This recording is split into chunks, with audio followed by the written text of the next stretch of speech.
Sahabat Eljon, waduh, mantap kan episode kali ini. Makin panas nih, karena banyak banget padat berisi lah pokoknya ini episode ini.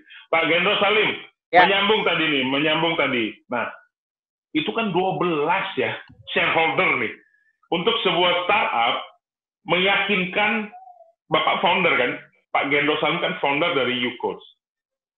Meyakinkan 12 orang untuk bantuin Bapak nih, how come gitu loh. Boleh di-share nggak tipsnya? Jadi, kadang-kadang para founder ini kan dilihat dulu visinya apakah bisa solve the problem atau memang mereka lihat dari sosok foundernya sendiri, Pak, supaya sahabat Eljon di rumah yang mau mulai usaha bisa sedikit banyak copy paste deh.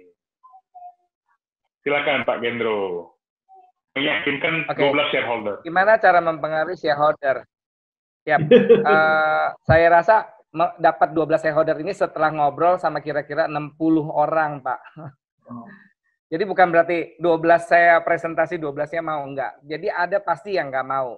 Pada saat mereka bilang nggak mau, it's okay. Jadi belum tentu apa yang di kepala kita bilang bagus, orang lain pasti bilang bagus. Belum tentu, Pak.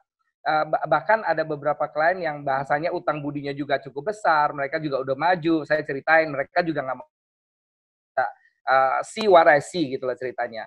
Dan poin yang paling penting sih gini, Pak Ruby, Pak Mario. Saya percaya 12 orang yang taruh uang dan mau involve di YouCoach gitu ya. 6 yang pertama menurut saya adalah 6 yang emotional bank account tuh besar, Pak. Emotional bank account saya besar. Jadi coaching udah bukan cuma setahun, jalannya udah 5 tahun.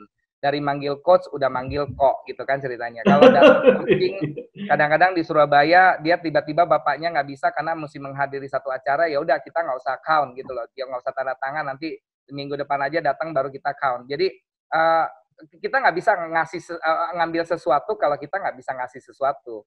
Dan ada 2 shareholder bercanda Pak sama saya, lu tahu nggak kita di 12 orang tuh itu gobloknya luar biasa. Bayangin kita taruh duit di Gendro tuh nggak janjiin return on investment-nya kapan. Dan kita begitu percayanya sama dia, taruh duit, surat dari notaris juga datangnya setelah setahun gitu kan. Nggak ada tuh janji-janji berapa persen, bisa kembali berapa persen. Jadi sekali lagi guys, kalau you nggak pernah deposit, you nggak pernah ada tabungan, pada saat you butuh, you akan kesulitan. Nah, pada saat you sulit, gampang. You cari orang yang sekitarnya gitu loh. Jadi misalnya Pak Frans, saya percaya Pak udah nabung banyak ke Pak Ruby, udah banyak nabung ke Pak Mario. Ya kita deketin Pak Frans. Dan Pak Frans kan tabungannya banyak gitu kan ceritanya. Bisa aja.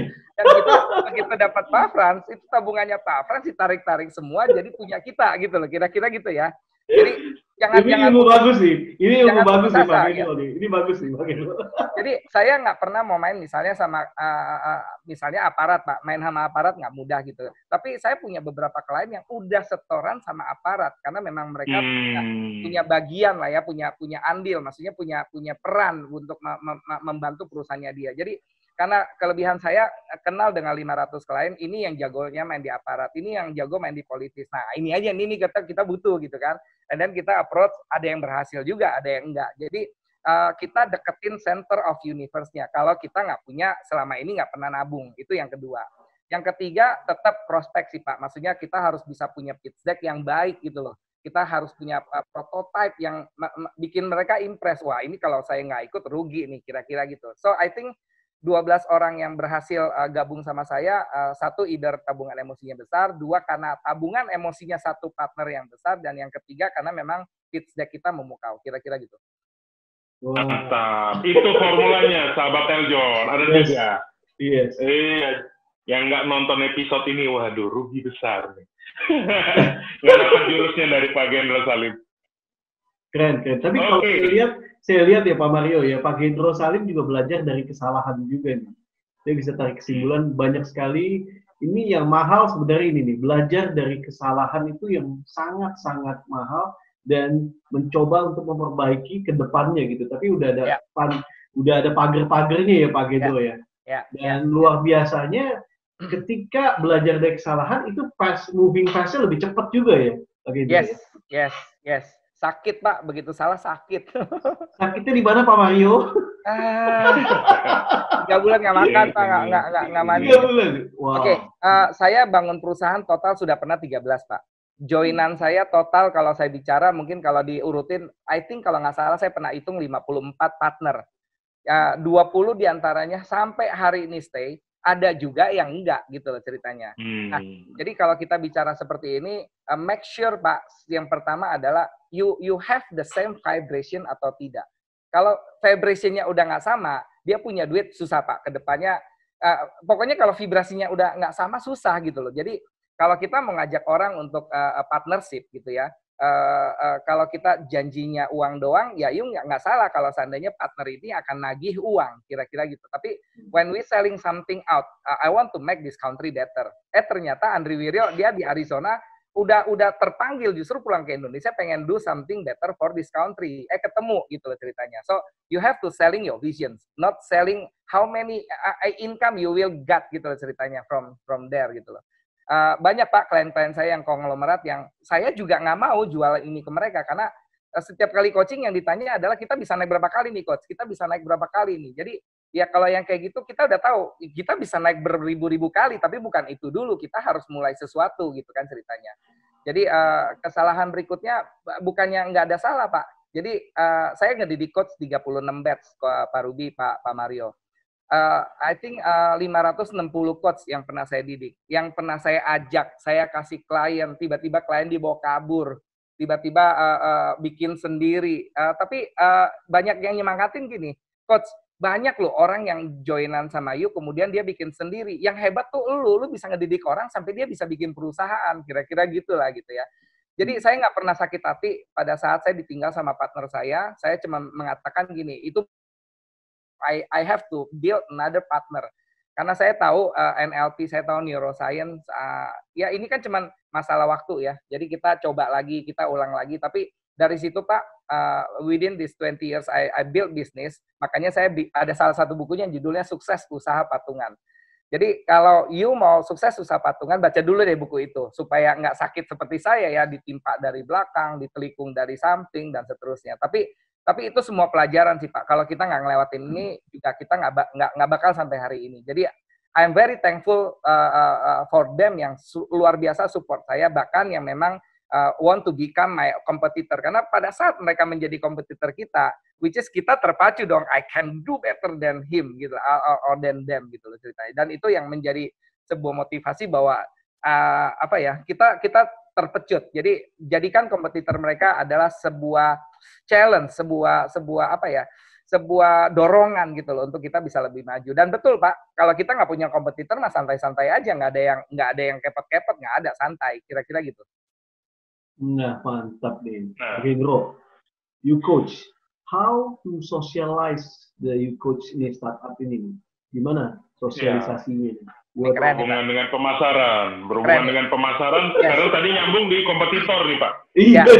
Jadi saya paham banget kekuatan saya di mana, saya tahu banget kompetitor saya main di mana, mereka jago mainnya di retail gitu ya, duit promosinya cukup banyak, saya nggak punya gitu ya.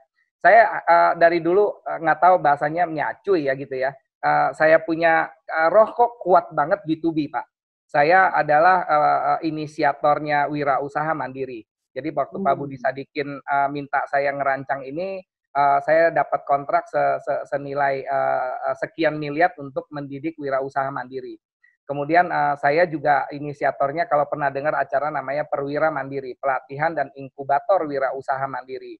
Kemudian di Menristek saya juga bikin program yang namanya Technopreneur Business Incubator Center. Kemudian di Acer saya dapat program namanya Master Business Class. Jadi saya tahu kelebihan saya adalah B2B gitu ya. Sehingga saya jahit Pak satu-satu kementerian Parekraf, Kementerian Perindustrian, Kementerian Pertahanan, Kementerian Wantanas itu Dewan Pertahanan Nasional. Jadi saya main dari pemerintah ke pemerintah untuk dana CSR-nya dia. Kemudian beberapa teman saya juga B2B-nya, misalnya Leontinus itu salah satu co-foundersnya Tokopedia, adalah salah satu partner dari partner saya gitu loh. Jadi yang tadi saya bilang, begitu saya dengar, oh yuk temenan sama itu, oh yuk sini, yuk bisa bantuin kita. Karena kan kalau kita datang ketemu perusahaan segede raksasa Tokopedia, yuk siapa gitu loh. Tapi kalau dia karena udah ngekosnya bareng gitu kan ceritanya, jadi kalau titip proposal masa sih nggak dibaca kira-kira gitu. Jadi so far saya punya mindset B2B yang sangat kuat kira-kira gitu, and then saya juga nggak kepikir segitu besarnya sih Pak bikin acara yang namanya bisnis hack ini gitu loh ceritanya. Jadi bisnis hack ini juga keren, dibawakan salah satu kita punya co-founders namanya Hendra, dia kebetulan 11 tahun konsekutif Brand Activation Award. Jadi di Indonesia ini yang menang Award Brand Activation ini Pak Hendra Suwardi. Jadi beliau nih nemenin kita gitu kan ceritanya. Kok coach kita bikin gini aja, kita kumpulin 25 narasumber dari Pak Frans kita begini, nanti kita kerjasama sama IPB. IPB ini suratnya sakti, bisa mengundang menteri. Kemudian kita jahit dengan media seperti ini dan seterusnya. Jadi suddenly acara ini Pak Tarmidi sih semalam bilang kayaknya ribuan orang bakal confirm besok datang untuk acara open house kita. Jadi kalau besok dengan apalagi datangnya salah satu Menteri Koperasi dan UKM yaitu Pak Teten, saya percaya dia akan dengerin nih Pak YouCoach ini apa kira-kira gitu. Dan YouCoach ini adalah satu-satunya platform yang bisa membantu koperasi dan UKM dengan harga semurah-murahnya supaya impact-nya besar. Jadi itu juga tercium Pak sama saya. Jadi apalagi begitu dengar Pak Teten nggak mau 10 menit, dia maunya 1 jam ngomong di acaranya kita. Saya percaya ini juga akan menjadi strategi pemasaran yang terbaik yang kita bisa announce kepada banyak orang. Let's do this, kira-kira gitu. Jadi beberapa kejutan besok Pak Ruby, Pak Mario akan saya umumkan buat para audiens kita supaya namanya kejutan gitu ya. Kita tunggu kejutannya apa yang akan kita berikan kepada masyarakat. Karena betul-betul Pak, panggilan saya, bagaimana merah putih ini benar-benar berkibar dimanapun negara kalau kita pergi, kira-kira gitu. Wow, amazing sekali. Nah, sahabat kerja masih penasaran ini tentang apa yang akan dilakukan, ya kan, dan juga bagaimana kontribusinya, efeknya, dampaknya. Nanti jangan kemana-mana, kita akan kembali setelah pesan-pesan berikut ini tetap di Startup Gallery.